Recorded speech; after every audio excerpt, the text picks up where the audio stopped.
அல்சூர் லேக் பக்கத்தில் இருக்கிற முருகன் கோயில். டெக்னிக்கெல்லாம்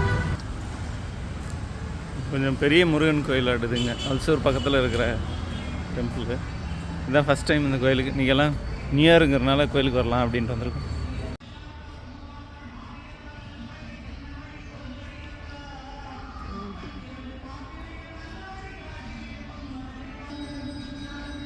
கோயிலுங்களா?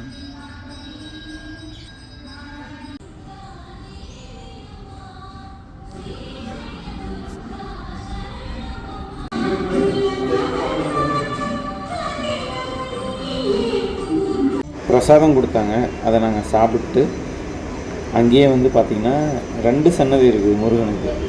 இது இன்னொரு சன்னதி, இதுக்கு முன்னாடி பார்த்தது இன்னொரு சன்னதின்னு வச்சுக்கோங்க. கும்பிட்டு அப்புறம் கிளம்பிட்டோம்.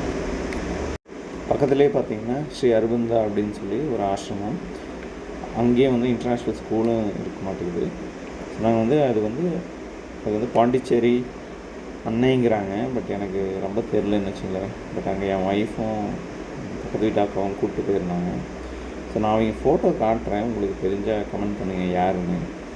ஸோ அவங்களுக்கு தான் தெரிஞ்சது, அவங்க நிறையா சொன்னாங்க. பட் எனக்கு ஒன்றும் இதை பற்றி ரொம்ப இன்ஃபர்மேஷன் தெரியல. ஸோ இடம் ஆக்சுவலாக ரொம்ப நல்லா இருந்ததுன்னு வச்சுக்கோங்க. ரொம்ப பீஸ்ஃபுல்லாக போயிட்டாங்க. ஸோ இவங்க தான் அவங்க தெரிஞ்ச அந்த ஃபோட்டோவில் தெரியும் யாருன்னு தெரிஞ்சு கமெண்ட் பண்ணுங்கள். அந்த ஆசிரமத்தில் கொஞ்சம் நேரம் உட்காந்துருந்துட்டு அப்புறம் அங்கேருந்து கிளம்பி நாங்கள் வந்து சாய்பாபா கோயிலுக்கு போனோம். ஸோ ரொம்ப பெரிய கோயில். நான் அல்சூரில் எவ்வளோ பெருசாக இருக்கும்னு நான் எதிர்பார்க்கல. ரொம்ப பெருசாக இருந்தது. அப்புறம் அங்கேயும் போயிட்டு கும்பிட்டு அப்புறம் அங்கேருந்து நாங்கள் கிளம்பி இப்படி வீட்டுக்கு வந்துட்டோம். ஸோ இன்றைக்கி டே வந்து கோயில் விசிட்டோட